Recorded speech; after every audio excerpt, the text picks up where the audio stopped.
Welcome back my dear students, my YouTube channel Christ English classes. My dear students, जैसा कि आप जानते हैं कि हम नंबर चैप्टर इंग्लिश ग्रामर का जो है हम आपको जीरो लेवल से कम्पिटिटिव लेवल तक के कंप्लीट कर रहे हैं सीरियली वाइज। और उसमें आज जो हमारा श्रृंखला है यानी कि नंबर है 8 नंबर हमारा श्रृंखला है। 7 वीडियोज हम पहले आपको दे चुके हैं। और अगर हम बताते हैं कि अगर आप इंटरमीडिएट का स्टूडेंट हैं और तैयारी कर रहे हैं या कॉम्पिटिटिव स्टूडेंट हैं तैयारी कर रहे हैं तो आपको बहुत ही ज़्यादा हेल्पफुल होगा। इसीलिए आज जो है हम 8 वीडियो नंबर में आपको इम्पोर्टेंट फैक्ट को भी बात करने वाले हैं। तो आप अगर चैनल पे पहली बार हैं तो आप चैनल को लाइक कीजिए, सब्सक्राइब कीजिए और बेल आइकन की घंटी को प्रेस कर लीजिए, जिससे कि हर एक वीडियो का नोटिफिकेशन सबसे पहले आपको मिले। माय डियर स्टूडेंट्स, चलिए हम आपको बिना समय गवाए आपको ले चलते हैं ग्रामेटिकल टर्म के फैक्ट्स पे। आज वही फैक्ट है जो हम आपको पढ़ा रहे थे। वो पॉइंट था हॉट टिप्स ऑफ नाउन, यानी कि नाउन के संदर्भ में महत्वपूर्ण बातें हम चर्चा कर रहे थे, चर्चा था हमारा। तो उसी महत्वपूर्ण बातें में हम एक वर्ड आपको मिलाते हैं, वो वर्ड है प्रूफ। जरा समझिएगा, प्रूफ का मतलब होता है गवाह। क्या होता है? गवाह। अब जरा सा देखिएगा, गवाह जो होता है दो टाइप के होते हैं। अगर हम बात करें कोई मानव गवाह होगा, क्या गवाह होगा? मानव यानी व्यक्ति, आदमी। तो उसके लिए हमारा जो शब्द प्रयोग होता है विटनेस प्रयोग होता है। अगर कोई वस्तु गवाह होगा, वस्तु समझते हैं, वस्तु, तो उसके लिए जो हमारा अंग्रेजी वर्ड जो प्रयोग होता है वो प्रयोग होता है एविडेंस। एविडेंस बढ़िया से समझने का प्रयास कीजिएगा, एविडेंस। अब क्या समझे कि अगर कोई घटना हुआ उसका गवाह के रूप में अगर मानव हो रहा है तो क्या हो जाएगा? वो विटनेस होगा। अगर किसी घटना का गवाह मानव ना होकर कोई वस्तु हो रहा है तो उसका अंग्रेजी क्या हो जाएगा? एविडेंस। जरा सा समझने का प्रयास कीजिएगा। अगर हम एक एग्जाम्पल देते हैं, एग्जाम्पल के तौर पर समझने का प्रयास कीजिएगा। हम बोलेंगे an old man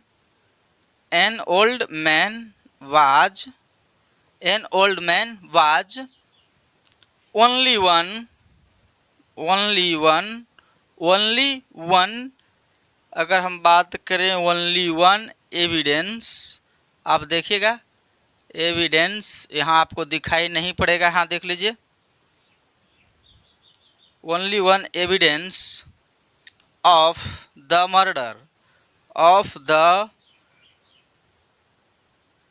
murder.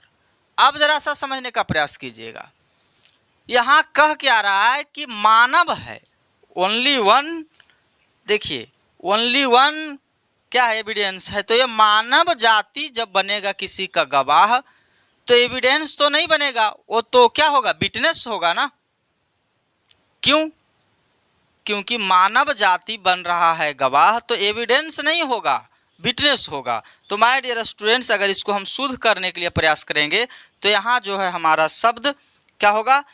Evidence ना हो करके क्या होगा? अब बोलेंगे आप कि सर यहाँ विटनेस होगा, क्योंकि गवाह क्या है? मानव है, वस्तु नहीं है।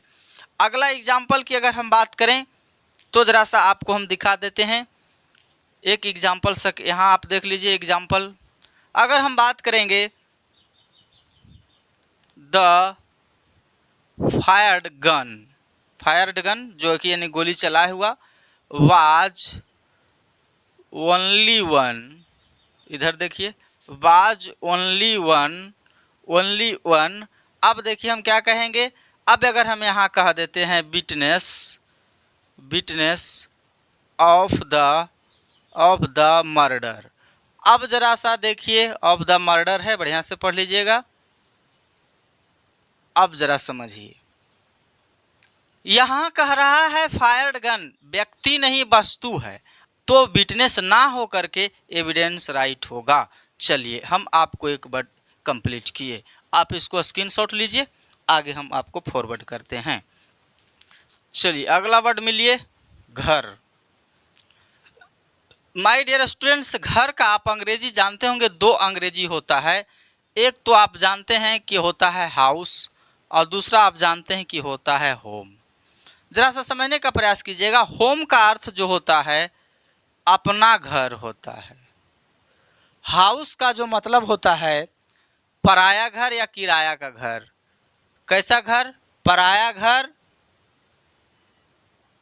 पराया घर कह सकते हैं। का प्रयास कीजिएगा कि इनमें अंतर क्या है, जो जरा सा समझिएगा। अगर हम बात करेंगे, जैसे में अगर हम लिखते हैं sentence I am going to, अगर हम यहाँ होम लिख देते हैं माय डियर, तो ये रॉन्ग हो जाएगा। क्यों रॉन्ग होगा, जरा सा समझने का प्रयास कीजिएगा। अगर हम इसको सही करने का प्रयास करें, आई एम गोइंग टू, अगर यहाँ हाउस लिखेंगे तो हमारा सेंटेंस क्या होगा? राइट होगा। अब ऐसा क्यों होगा? क्यों? जरा सा जानिए कि हाउस जो है, हाउस के पहले प्रीपोजिशन टू आता है, लेकिन होम के पहले प्रीपोजिशन टू नहीं आता है। ऐसा क्यों होता है, जरा सा समझने का प्रयास कीजिएगा।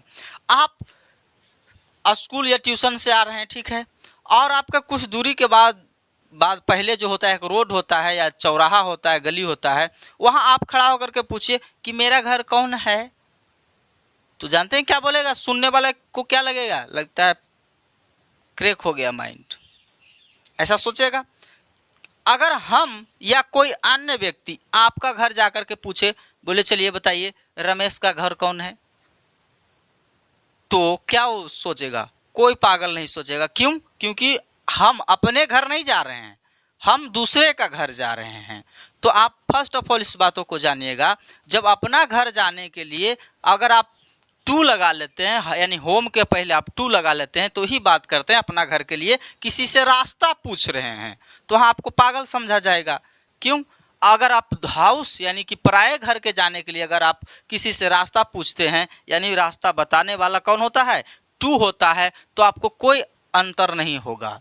इसीलिए हाउस के पहले, समझ पाए, हाउस के पहले टू क्या होता है? एक रास्ता बताने वाला होता है, लेकिन अपना होम मतलब अपना घर होता है, तो अपना घर के लिए रास्ता बताने के लिए हम किसी को नहीं रख सकते हैं, किसी से पूछ भी नहीं सकते हैं कि मेरा घर का रास्ता कौन है। चलिए, हमने आपको एक कंप्लीट किया, दो वर्ड। अब जरा सा आगे हम फॉरवर्ड करने का प्रयास करते हैं। इसको आप स्क्रीनशॉट लीजिए, क्योंकि पॉइंट में आएगा। जब आएगा तो आपको बहुत ही ज़्यादा प्रॉब्लम होगा, क्योंकि छोटे छोटे पॉइंट ही आपको गलती करवा देता है। जरा सा देखिए, कभी कभी आपको दो वर्ड हेजिटेशन में डाल देगा। पहला है रूपी और दूसरा वर्ड है माय डियर स्टूडेंट मनी। जरा सा समझ लीजिएगा कि दोनों क्या है। आप लोग को अगर बात कर दें हम रूपी का, तो रूपी जो होता है उसको हम काउंट कर सकते हैं, यानी कि कह सकते हैं ये जो है, अगर नाउन की बात करेंगे तो किस में रखा जाएगा? ये रखा जाएगा काउंटेबल नाउन के तहत में, क्योंकि हम इसको काउंटिंग कर सकते हैं। अगर मनी की अगर हम बात करें, मनी, तो मनी वही उसी जगह पे काउंटेबल ना हो करके अनकाउंटेबल नाउन माना जाता है या है, तो हम इसको काउंट नहीं कर सकते हैं। इस बात को आप हमेशा ध्यान में रखिएगा। अगर हम एग्जाम्पल के तौर पे कहेंगे आई हैव मच, अब यहाँ अगर रूपी लगा देंगे माय डियर, तो रॉन्ग हो जाएगा, क्योंकि मच जो होता है अनकाउंटेबल नाउन के पहले आता है। मच किसके पहले आता है? अनकाउंटेबल नाउन के पहले आता है।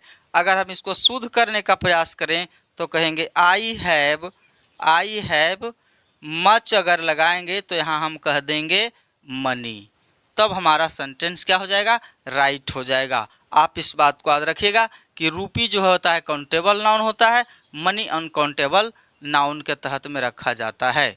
चलिए आगे हम बात करते। चलिए अगला पॉइंट हमारा होगा वर्क ऑफ नाउन। मिलिए, अब हम आपको बात करेंगे वर्क ऑफ नाउन, यानी कि नाउन का कार्य क्या क्या हो सकता है ना। जैसे कि एक नाउन है तो क्या क्या कार्य कर सकते हैं, क्या क्या हो सकता है। या अशोक जो है, चर्चा हो रहा है अशोक का, तो हम पहला फैक्ट में इसको हम कह सकते हैं, पहला फैक्ट में हम क्या कह सकते हैं कि नाउन क्या हो सकता है? चर्चा का विषय हो सकता है। नाउन यानी यह किसका विषय हो सकता है? चर्चा का विषय चर्चा का विषय हो सकता है, हो सकता है। जैसे में हम अभी बात किए अशोक का, तो चर्चा का विषय हो गया। आगे हम दूसरा फैक्ट की अगर बात करें, नाउन क्या और हो सकता है, तो यह किसी काम को करने वाला हो सकता है। यह किसी कार्य को करने वाला, क्या करने वाला? कार्य को करने वाला हो सकता है। अब इसका एग्जाम्पल हम आपको दे करके दिखाते हैं। जैसे में अगर हम बात करेंगे, मोहन हेल्प्ड सोहन, क्या कह रहे हैं? मोहन हेल्प्ड सोहन। अब देखिए क्या हुआ कि मोहन ने किसको सहायता किया? सोहन को। ये सहायता कर दिया सोहन को, तो ये तो यहाँ कुछ किया ना, हेल्प किया। तो दूसरा पॉइंट में हम क्या वर्णन करते हैं कि यह क्या हो सकता है? करने वाला हो सकता है। तो तीसरा पॉइंट हम देखेंगे, नाउन और क्या कर सकता है, इसका काम क्या है, जो जरा सा समझने का प्रयास करेंगे। यह वर्ब के बाद आकर वर्ब का ऑब्जेक्ट भी बन सकता है। क्या लिखे? यह वर्ब के बाद आकर वर्ब का, किसका? वर्ब का ऑब्जेक्ट बन सकता है। अब एग्जाम्पल के तौर पे हम आपको दिखाते हैं कि वर्ब के बाद आकर क्या बन सकता है? ऑब्जेक्ट बन सकता है। हम क्या बता रहे हैं? तीसरा पॉइंट क्या है my dear students? Third point, यह वर्ब के बाद आकर वर्ब का ऑब्जेक्ट बन सकता है। तो देखिए वर्ब है और वर्ब के बाद आकर के यहाँ हम नाउन ही ला लेते हैं। चलिए हम राम ले लेते हैं। देखिए वर्ब के बाद आकर के क्या बन गया? ऑब्जेक्ट बन गया। किसका ऑब्जेक्ट बना? वर्ब के ऑब्जेक्ट बना। चलिए तीसरा पॉइंट। चौथा पॉइंट में अगर हम बात करेंगे 4 नंबर में, तो हम कह सकते हैं यह क्या हो सकता है? यह यानी कौन? नाउन क्या बन सकता है? अभी हम आपको बताते हैं, वर्ब का कंप्लीमेंट भी बन सकता है। नाउन, यह यानी कि नाउन किसका? वर्ब का कंप्लीमेंट आपको बढ़िया से दिखना चाहिए। हम आपको मिटा करके लिखते हैं, कंप्लीमेंट बनता है। कंप्लीमेंट क्या होता है माय डियर? पूरक। यानी कि वैसा चीज बनता है जो अगर सेंटेंस में ना हो तो सेंटेंस पूरा ही नहीं होगा। तो यानी कि जो शब्द आकर के पूरा करता है वाक्य के अर्थ को, उसको हम कंप्लीमेंट कहते हैं। तो ये नाउन जो होता है कंप्लीमेंट भी बन जाता है। एग्जाम्पल के तौर पे अगर हम बात करें, अभी हम आपको एग्जाम्पल दिखाए थे, यू आर अ स्टूडेंट। अब देखिए इस सेंटेंस में स्टूडेंट क्या है? कंप्लीमेंट है। क्या है? कंप्लीमेंट है। क्यों? अगर यहाँ स्टूडेंट नहीं रहेगा तो सेंटेंस पूर्ण ही नहीं होगा। तो ये क्या है? ये कंप्लीमेंट है। तो हम बात कर दिए क्या कि यह नाउन, यानी कि यह अर्थात कौन? नाउन क्या बन सकता है? कंप्लीमेंट बनता है। तो यहाँ क्या बना? कंप्लीमेंट बन गया। चलिए अगले हम पॉइंट की बात करते हैं। पॉइंट नंबर 5 जो होगा, चलिए ठीक, यह आ सकता है प्रीपोजिशन के पहले आता है। चलिए आगे की अगर हम बात करें, तो इसको एग्जाम्पल के तौर पे अगर हम प्रकट करने का प्रयास करें, तो हम कह सकते हैं the window of the room is black. क्या बोले? द विंडो ऑफ, लिख देते हैं द विंडो, BLAC के ब्लैक। अब देखिए यह प्रीपोजिशन के पहले भी आता है और प्रीपोजिशन के बाद भी आ सकता है। पॉइंट को याद रखिएगा कि नाउन का काम क्या हो सकता है? प्रीपोजिशन के बाद भी आ सकता है, प्रीपोजिशन के पहले भी आ सकता है, और आकर के क्या करेगा? एक दूसरे से संबंध को स्थापित करेगा। अब जरा सा आगे की अगर हम बात करें, तो आपको हम बता देते हैं कि इसका और काम क्या हो सकता है। यह जो है अपोस्ट्रोफ एस, यानी कि क्या कह सकते हैं कि यह अपोस्ट्रोफ एस के पहले आता है। जो जरा सा देखिए, अपोस्ट्रोफ एस ऐसे होता है, और इसका हिंदी होता है का, के, का, की, के, तीनों हो सकता है। अब जरा सा ऐसा जब सेंटेंस, ऐसा जब चिन्ह रहेगा, अपोस्ट्रोफ एस रहेगा, तो उसका हिंदी आप काका के की कर लीजिएगा। एग्जाम्पल में हम देखते हैं, जैसे में देखिए Ram's brother is ill. My dear students, apostrophe S यहाँ है तो इसके पहले आ गया। तो हम अगले फैक्ट में क्या कहे थे कि यानी कि नाउन क्या होता है, अपोस्ट्रोफ एस के पहले आता है तो आया, समझ गए। तो नाउन का ये सभी क्या है, कार्य हैं। आगे की अगर हम बात करें तो आप जरा सा एक चीज़ों को ध्यान में रखिएगा।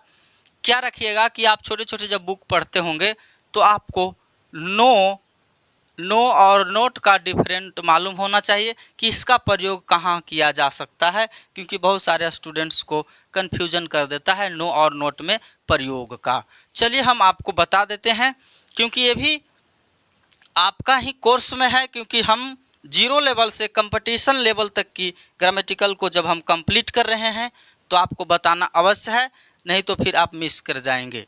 चलिए अब जरा सा हम आपको दिखा दें कि नो का बात कर लेते हैं। नो का नो प्लस नाउन होता है माय डियर, यानी कि जहां नो आ रहा है तो देख लीजिएगा कि उसके बाद तुरंत नाउन आएगा।